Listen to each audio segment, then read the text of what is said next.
What other young Black leaders are there in the community and they are organizing for national experience, democracy, and I can then help them with their application and issues process. that we're focused on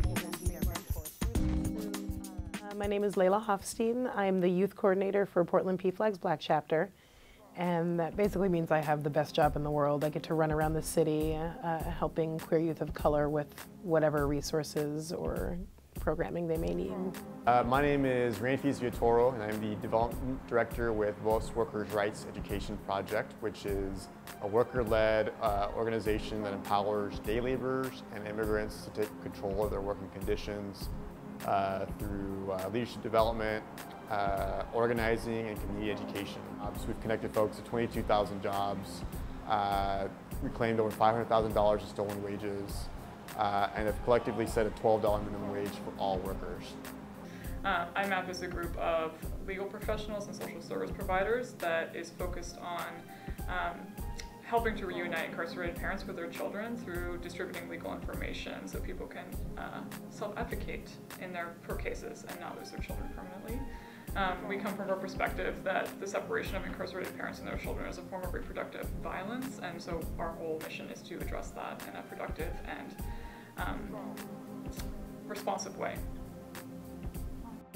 So as Gabriella Seattle, we are part of a national organization called Gabrielle USA, which is made of other sister organizations across the US.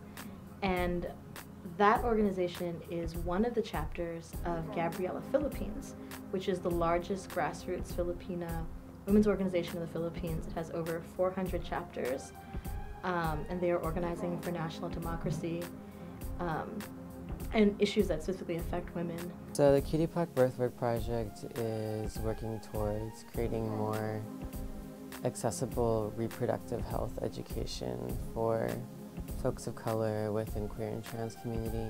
Our work is really grassroots, it's very community-based, we're super new. But SJF is definitely shaping the work differently in that our dreams are that much more possible, for one.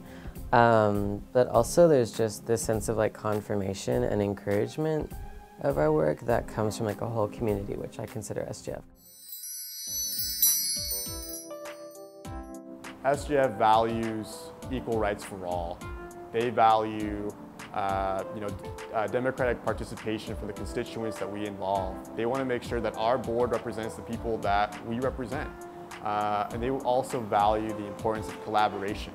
The things that make sure that we have the power to do the work that we intend on changing. And there's some foundations that don't value that, but what makes SJF really great is those are the things that they ask from us in the grant application process. They encourage these collaborations. They encourage our membership to be the decision makers. They trust us to do the work that is right for our community, and that means a lot. There's a lot of fluff outside of the actual work. They cut through all of that and just allow us to do the nitty-gritty on the ground.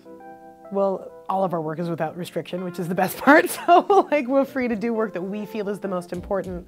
The SJF funding allows us to do what we do. We can be really responsive to what the women need. We can turn on a dime and say, oh, you need that? Perfect, we'll provide those services.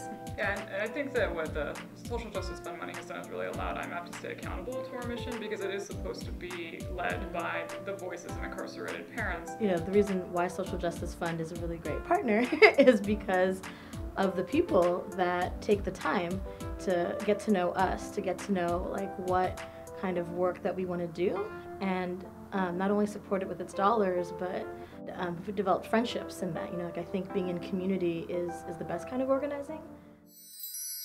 We don't want to perpetuate any And a couple of grantees where it was just like an informal interview to let people know.